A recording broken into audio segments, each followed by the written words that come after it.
ఈ 45-46 రోజుల్లోనే అంతకన్నా ఘోరమైనటువంటి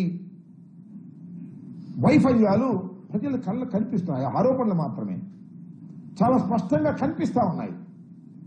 ఈ కనిపిస్తున్నటువంటి నేపథ్యంలో శ్వేతపత్రం రిలీజ్ చేస్తే ప్రజలు దాన్ని రిసీవ్ చేసుకోలేరనే ఉద్దేశంతో శ్వేతపత్రాన్ని రిలీజ్ చేయకోకుండా పారిపోయేటటువంటి పరిస్థితి చంద్రబాబు నాయుడు గారికి కలిగింది. ఆయన అంతరాత్మ అంగీకరించలా.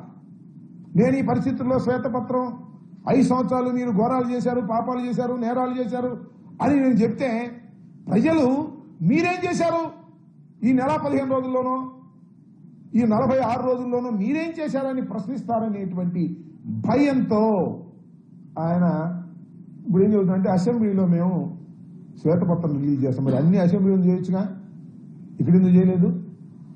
ఆ నేపథ్యం అలా ఉందని ఈ సందర్భంగా నేను మనవి చేస్తున్నా. ఈ సందర్భంగా కొన్ని విషయాలను మీడియా ద్వారా రాష్ట్ర ప్రజానీకానికి తెలియపరచాలనే ఉద్దేశంతో ఒక ప్రయత్నాన్ని నేను చేస్తున్నా. దానిలో ప్రధానమైనది ఏంటంటే 3 విషయాలను ఇక్కడ మచ్చుకు 3 విషయాలను మాత్రం ప్రస్తావన చేస్తా. అదేమిటంటే మన ఉమ్మడి జిల్లాలో, పల్నాడు జిల్లాలో వినుకొండలో జరిగినటువంటి ఒక దారుణమైన హత్య.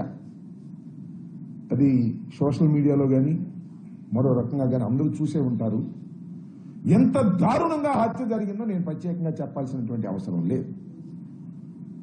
దీన్ని వాళ్ళు ఏం చెప్తారంటే ఇది రాజకీయ హత్య కాదు, 2 మిత్రుల మధ్యన జరిగినటువంటి హత్య అని అటు పోలీస్ వైపు నుంచి ఇటు ప్రభుత్వం వైపు నుంచి చెప్పి దీన్ని డైల్యూట్ చేయాలనేటువంటి ప్రయత్నం చేస్తున్నారు.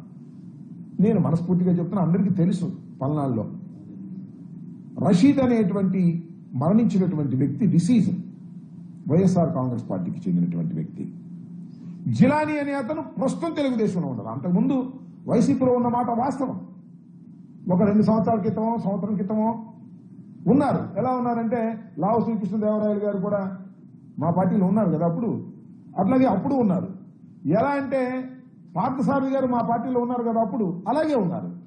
అలాగే ఆనం రామనారాయణ రెడ్డి గారు మా పార్టీలో ఉన్నారు కదా, అలాగే ఉన్నారు. అప్పుడు తెలుగుదేశంలోకి వెళ్ళారు. తెలుగుదేశంలోకి వెళ్లి అప్పుడు ఉన్నటువంటి స్థానిక శాసనసభ్యుడు ఆంజనేయులు గారి ప్రోద్బలంతో, అలాగే మక్కిన మల్లికార్జున గారి ప్రోద్బలంతో దౌర్జన్య కాండలను నిర్వహించేటటువంటి క్రమంలో అతి దారుణంగా ఒక యువకుడిని, కక్షలు లేవు, కార్పణ్యాలు లేవు. నేను అడుగుతా ఉన్నా, పోనీ